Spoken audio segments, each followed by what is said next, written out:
Hello guys, അപ്പൊ ഇന്ന് നമ്മള് കോളേജിൽ കർക്കിടക്കഞ്ഞി വെക്കുന്ന ഒരു വീഡിയോ ആണ് ഈ ഒരു വീഡിയോ. നമുക്കറിയാം കർക്കിടക്കഞ്ഞി എന്താണ്, ഒരുപാട് ഔഷധ ഗുണങ്ങളുള്ള ഒരു കഞ്ഞിയാണ് കർക്കിടക്കഞ്ഞി എന്ന് പറയുന്നത്. നമ്മുടെ രോഗപ്രതിരോധ ശേഷി വർദ്ധിപ്പിക്കാന്, അതുപോലെ തന്നെ ശരീരത്തിലുള്ള വിഷാംശങ്ങൾ പുറന്തള്ളാന്, അതുപോലെ മഴക്കാല രോഗങ്ങളൊക്കെ നമ്മളെ പ്രതിരോധിക്കാനൊക്കെ എന്താണ് ഈ ഒരു കഞ്ഞി വളരെയധികം ഗുണം ചെയ്യുന്നുണ്ട്. അപ്പൊ തികച്ചും ഈ ഒരു അന്യമായി ഇങ്ങനത്തെ ഫുഡ് ഐറ്റംസ് ഒക്കെ തികച്ചും അന്യമായിക്കൊണ്ടിരിക്കുന്ന ഒരു കാലഘട്ടത്തിൽ ഇതിന് എത്രത്തോളം പ്രസക്തി ഉണ്ട് എന്നുള്ളതൊക്കെ നമ്മൾ കുട്ടികൾക്ക് മനസ്സിലാക്കി കൊടുക്കുക എന്നുള്ള ഉദ്ദേശത്തിലാണ് നമ്മൾ ഈ ഒരു കഞ്ഞി പ്രിപ്പയർ ചെയ്യുന്നത്. നമ്മള് പിന്നെ മട്ടരി, അതുപോലെ ചെറുപയറ്, ആശാളി, പിന്നെ കുറച്ച് മരുന്ന് ഐറ്റംസുകളൊക്കെ ചേർത്തിട്ടാണ് എന്ത് ചെയ്യുന്നത്, ഈ ഒരു കഞ്ഞി ഇവിടെ തയ്യാറാക്കുന്നത്. കഞ്ഞിയെ കുറിച്ച് ഒരുപാട് കാര്യങ്ങളൊക്കെ എല്ലാവരും സംസാരിക്കുന്നുണ്ട്, പക്ഷെ മൈക്ക് ഓഫ് ആയതുകൊണ്ട് എന്താണ് നമുക്ക് ആ ഒരു ടോക്ക് ഒന്നും ഇതിൽ കിട്ടിയിട്ടില്ല.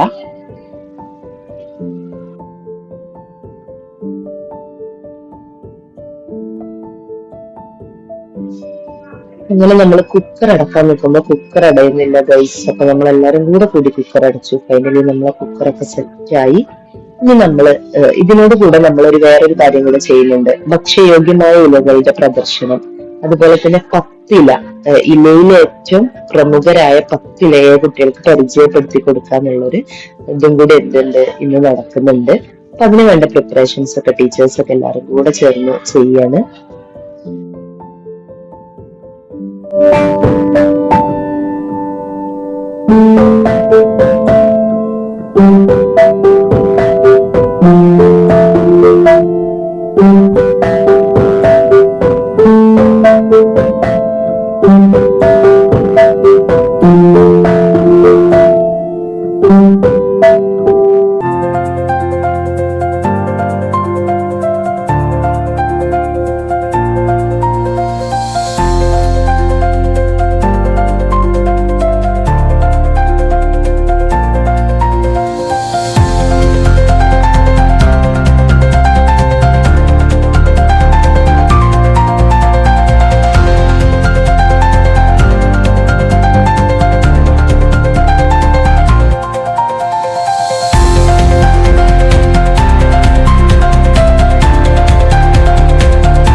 പരിപാടി കെമിക്കൽ ഡ്രോയിങ് ആണ്.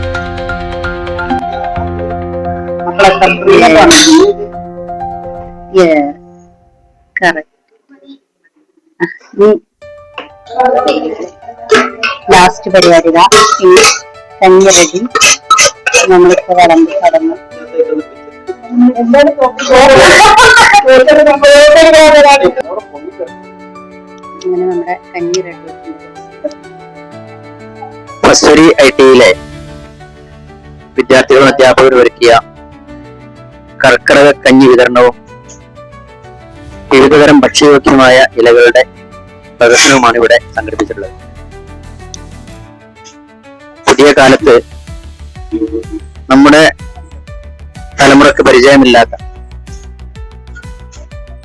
മരുന്ന് കഞ്ഞിയും അതുപോലെ വിവിധ ഇലകളുടെ ഉപയോഗവും ഒരിക്കൽ കൂടി ഓർമ്മപ്പെടുത്തുവാൻ ഈ പ്രദർശനം വളരെയധികം ഉപകാരപ്രദമായിട്ടുണ്ട് എന്നുള്ളത് യാഥാർത്ഥ്യമാണ്. ഇതിനുവേണ്ടി ഇതിന് പിന്നിൽ പ്രവർത്തിച്ച എല്ലാവരെയും പ്രത്യേകം അഭിനന്ദിക്കുവാൻ ഈ അവസരം ഉപയോഗപ്പെടുത്തുകയാണ്. പഴയ തലമുറയിൽ നിന്നും പരമ്പരയായി കൈമാറി വന്ന നാട്ടറിവുകളും പുതിയ കാലത്തെ വിദ്യാർത്ഥികളുടെ അനുഭവവും സമന്വയിപ്പിച്ചുകൊണ്ടുള്ള ഈ ഒരു കഞ്ഞി വിതരണവും പ്രദർശനവും മാതൃകായോഗ്യമാണ് എന്ന് പ്രത്യേകം പരാമർശിക്കുകയാണ്. ഒപ്പം തന്നെ ഈ കഞ്ഞി വിതരണവുമായി ബന്ധപ്പെട്ട് കഞ്ഞി വിതരണത്തിന് ഉപയോഗിക്കുന്ന ചിരട്ടകൾ ശേഖരിച്ച് തൂക്കി വിറ്റ് കിട്ടുന്ന സംഖ്യ പടിഞ്ഞാറ്റുമുറി സ്മാർട്ട് സെന്ററിലെ കിഡ്നി രോഗികളുടെ ഡയാലിസിസ് ചികിത്സയ്ക്ക് വേണ്ടി സംഭാവന ചെയ്യാനും വിദ്യാർത്ഥികളും അധ്യാപകരും തീരുമാനിച്ചിരിക്കുന്നു. ഇതും വളരെ ശ്ലാഘനീയമായ കാര്യമാണെന്ന് പറയാതിരിക്കാൻ നിർവാഹമില്ല. ഇതിന് മുന്നിൽ പ്രവർത്തിച്ച എല്ലാവർക്കും അർഹമായ പ്രതിഫലം ലഭ്യമാകട്ടെ എന്ന് ആശംസിക്കുന്നു. നമ്മുടെ ടീച്ചേഴ്സാണ് കഞ്ഞി കുടിക്കാൻ ഇരിക്കും. ഓക്കെ, എങ്ങനെയുണ്ട് കഞ്ഞി? അടിപൊളി. അതിന് മുന്നേ കഴിച്ചിട്ടുണ്ട്. എത്ര ടേസ്റ്റിൽ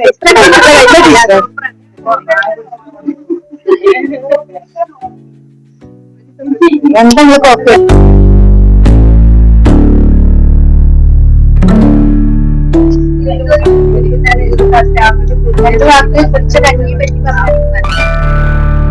സൂപ്പർ സാധനം. എന്തായാലും ഇതിന്റെ മരുന്നിന്റെ വാസനയിൽ ഇതിന്റെ ടേസ്റ്റ് വരുന്നത് എന്നാലോ കഴിക്കുന്നില്ല. ശരിക്കും അതിന്റെ ഔഷധങ്ങൾ നമുക്ക് ബോധ്യം. കഞ്ഞി ഭയങ്കര സംഭവമായി പോയി. പക്ഷെ കഞ്ഞിനേക്കാൾ എനിക്ക് ഇഷ്ടപ്പെട്ട ഈ ചിരട്ടി, ഈ പ്ലാവില വളരെ ഒരു നൊസ്റ്റാൾജിയയിലേക്ക് പോകുന്ന ഒരവസ്ഥ ഉണ്ടാവുന്നുണ്ട്. കഞ്ഞിയുടെ ടേസ്റ്റ് നല്ല ഉഷാറായിട്ടുണ്ട്. ഔഷധവും കഞ്ഞി ടേസ്റ്റും എന്താ പറയാ സ്വാദിഷ്ടമാണ്. ഇതിലപ്പുറത്തേക്ക് ചില ഓർമ്മപ്പെടുത്തൽ കൂടെ ഈ പിന്നിലുണ്ട്. നമ്മുടെ കുട്ടികൾക്കും അധ്യാപകർക്കും എല്ലാവർക്കും തന്നെ ഇത് നല്ലൊരു എന്താ പറയാ ഒരു അനുഭവമാണ്. തീർച്ചയായിട്ടും ഇത്തരം പ്രോഗ്രാമുകൾ സംഘടിപ്പിക്കേണ്ടത് തന്നെ സ്കൂളുകളിൽ മറ്റെല്ലായിടങ്ങളിലും തന്നെ ഇതിന്റെ ഒരു പരിചയപ്പെടുത്തൽ കൂടെ ആവശ്യമാണ്.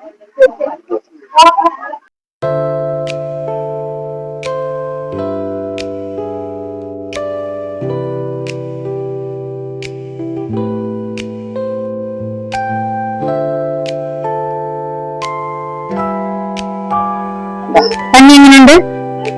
അടിപൊളി. അതെ,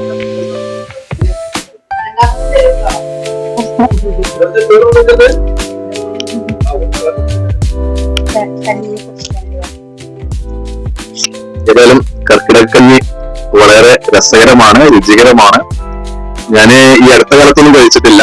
എന്തായാലും തൃശ്ശൂരിലെ ഡീലർ സെന്ററുകാർ ഒരുക്കിയ ഈ കർക്കിടക്കഞ്ഞി എന്നെ സംബന്ധിച്ചിടത്തോളം വളരെ സന്തോഷം തോന്നുന്നു.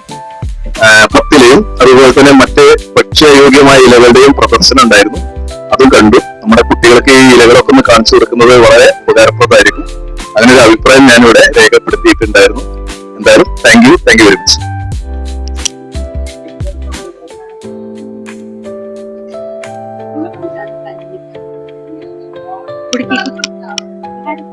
നിങ്ങൾ വേറെ കഞ്ഞി കുടിച്ചിട്ടില്ല? ഫസ്റ്റ് ആയിട്ട് കുടിക്കാം.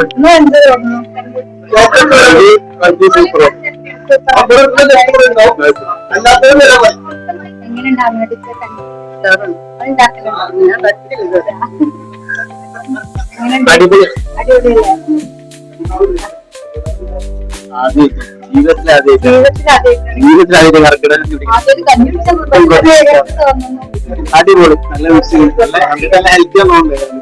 സൂപ്പർ.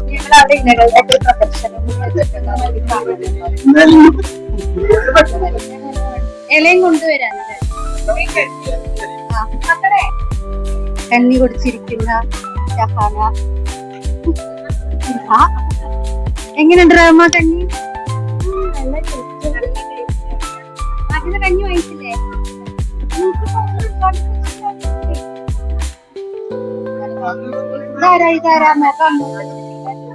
എന്ത് തോന്നുന്നു? വീട്ടിലുണ്ടാക്കാറില്ല. ആരാണ് കൈപ്പുണ്യത്തിന് പിന്നിൽ? ആരാണ് കൈപ്പുണ്യത്തിന് പിന്നിൽ? ജംഷീന ടീച്ചർ. ജംഷീന ഒരേ അടിപൊളിയല്ലേ? അച്ചാറുടി വേണമെന്നോ ഔഷധക്കഞ്ഞി ചമ്മന്തി തോരൻ ആ ഇലകളൊക്കെ ഉണ്ടല്ലേ. ഇരിക്കും മക്കളെ. അടുത്ത സ്റ്റെപ്പിനൊക്കെ ഇറങ്ങിയിരുന്നോ? അതെ.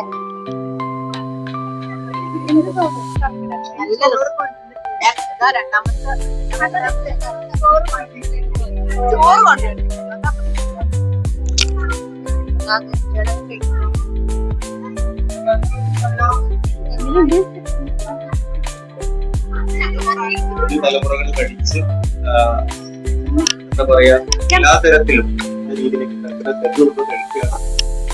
പിന്നെ എല്ലാവർക്കും അറിയുണ്ടാവും പലതും 35ഓളം ചേരുവകളാണ് നിങ്ങൾ കഴിക്കുന്ന ഈ കർക്കിടക്കഞ്ഞിക്കകത്തുള്ളത്. 38ഓളം ചേരുവകളാണ്. പലതും നമുക്ക് അറിയണ്ടാവില്ല, പക്ഷെ പലതും നമ്മൾ അറിയുന്നതുണ്ടായി. ഞാൻ തന്നെ വായിക്കുമ്പോഴാണ് പലതും അറിയുന്നത്. നിങ്ങൾക്ക് ഇതിനകത്ത് കൂട്ടുണ്ടോ ഇത്രയും കൂട്ടുണ്ടെന്ന് പറയാൻ പറ്റില്ല. എന്നാൽ പോലും ഒരു പക്ഷേ പിന്നെ ഏകദേശം ഒരു 10-20ഓളം കൂട്ട് ഇതിനകത്ത് നിങ്ങൾ കഴിക്കുന്നതിനകത്ത് എന്നാണ് അതിന് പറയുക. കാര്യം നല്ല തോരാമഴ അല്ലെങ്കിൽ എല്ലാ തരത്തിലും തോരാമഴയുള്ള ഒരു മാസമാണ് കർക്കിടക മാസം. അതുകൊണ്ട് തന്നെ ആ കാലങ്ങളിൽ നമുക്കുള്ള ആരോഗ്യപരമായിട്ടുള്ള പ്രവർത്തികളിലോ അല്ലെങ്കിൽ ജോലികളിലോ ഒക്കെ തന്നെ കുറഞ്ഞു വരുന്ന ഒരു സമയമാണ്. ആ സമയത്ത് പൊതുവെ ഒരു പട്ടിണി എന്നൊക്കെ പറയും. പണ്ട് നമുക്കറിയാം, പണ്ടൊക്കെ ഈ ചക്കക്കുരു ഒക്കെ ഇതിനകത്തായി ചാണകത്തിൽ പൊതിഞ്ഞിട്ട്, ചാണകവും മണ്ണും ചേർത്ത് പൊതിഞ്ഞിട്ട് പൊടിച്ചിടുന്ന ഒരു സ്വഭാവം ഉണ്ടായിരുന്നു. അതുപോലെ പലതരം വിത്തുകൾ നമ്മൾ സൂക്ഷിച്ചു വയ്ക്കും. നമുക്കറിയാം വാട്ടപ്പൂള, നിങ്ങൾ കേട്ടിട്ടുണ്ടോ? വാട്ടപ്പൂള എന്നൊക്കെ ആരെങ്കിലും കേട്ടിട്ടുണ്ടോ അറിയില്ല. വാട്ടപ്പൂള അടക്കം കാര്യങ്ങളൊക്കെ നമ്മൾ ഈ കർക്കിടക മാസത്തിൽ കഴിക്കുന്ന ഒത്തിരി കർക്കിടകഞ്ഞി കുടിക്കാന്ന് പറയാൻ പറ്റില്ല, അല്ലാണ്ടേയും കുടിക്കാം. കാരണം ആരോഗ്യം നമുക്ക് എന്താ അറിയാം, നമുക്ക് ഏത് കാലത്തിലായാലും കാലങ്ങൾക്ക് ഭേദങ്ങൾക്കനുസരിച്ചിട്ടൊന്നും മാറ്റങ്ങൾ അങ്ങനെ വരുന്നുണ്ടാവില്ല. പക്ഷെ പൊതുവെ കർക്കിടക മാസത്തിനകത്ത് ഈ ഒരു കർക്കിടകഞ്ഞി കുടിക്കുന്നത് മാത്രമാണ് ഉള്ളത്. ഇതിനകത്തുള്ള ചേരുവകൾ നിങ്ങൾ കൃത്യമായി ബോധ്യപ്പെട്ട് പോകണം. പലതും നമുക്ക് പരിചയമില്ലാത്തതാണ്.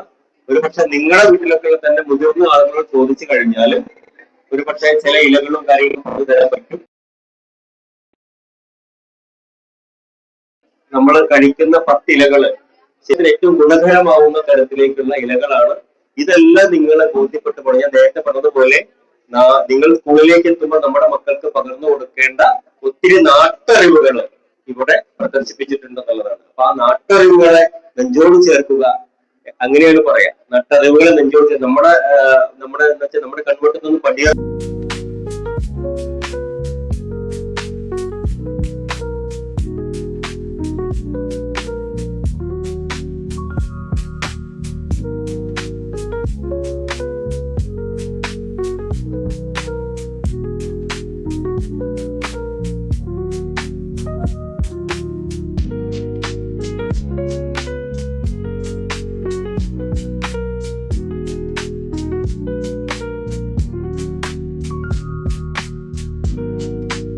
കൊണ്ടുവരേണ്ട ഇലകൾ, കൊണ്ടുവന്ന ഇലകൾ അതിന്റെ മെഡിസിനായിട്ടുള്ള അതിന്റെ പിന്നെ ഗുണങ്ങൾ എന്താണെന്നൊക്കെ കൃത്യമായി ബോധ്യപ്പെടണം. കൃത്യമായിട്ടുള്ള ഡോക്യുമെന്റേഷൻ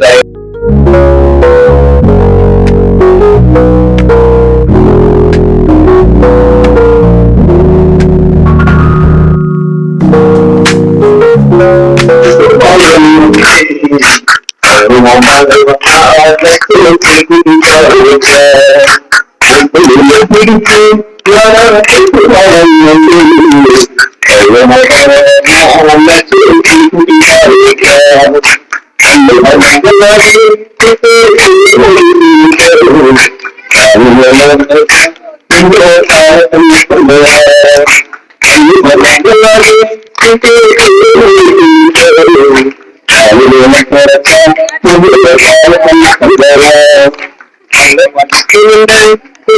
വെള്ളം തേടി കഴിഞ്ഞു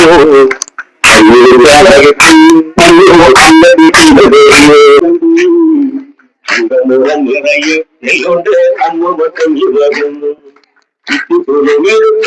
അമ്മ പാടമാടിക്കുന്നു. നിറയെ നെല്ലുണ്ട് അമ്മ കഞ്ഞി വരുന്നു, ആ നിറയെ നെല്ലുണ്ട് അമ്മ കഞ്ഞി വരുന്നു, ആ നിറയെ നെല്ലുണ്ട് അമ്മ കഞ്ഞി വരുന്നു. Okay, thank you. ഇതെല്ലാവരും കണ്ടു ബോധ്യപ്പെട്ട് പോകട്ടോ. കണ്ട് ബോധ്യപ്പെട്ട് കുറിച്ചു പോകാം, നിലത്തേക്ക് കുറിച്ചു പോകാം.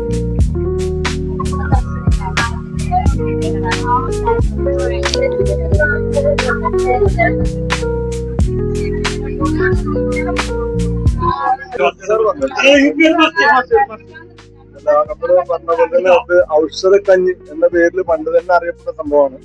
ഒരുപാട് ഔഷധ കൂട്ടുകള് ഇതിൽ ഉൾപ്പെട്ടിട്ടുണ്ട്. നമ്മളെ ഭക്ഷണം തന്നെയാണ് ശരിക്കും പറഞ്ഞാല് നമ്മളെ ഔഷധം.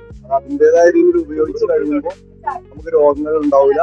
പഴയ ആളുകള് ഇത്തരത്തിലുള്ള പാരമ്പര്യ ഭക്ഷണം തന്നെയായിരുന്നു അവരുടെ ഔഷധം കൂടിയായിട്ട് ഉപയോഗപ്പെടുത്തുക എന്നുള്ളതാണ്. അതുകൊണ്ട് എല്ലാവിധ അഭിനന്ദനങ്ങളും ഇന്ത്യയിലെ അധ്യാപകർക്കും കുട്ടികൾക്കും അറിയിക്കുന്നു.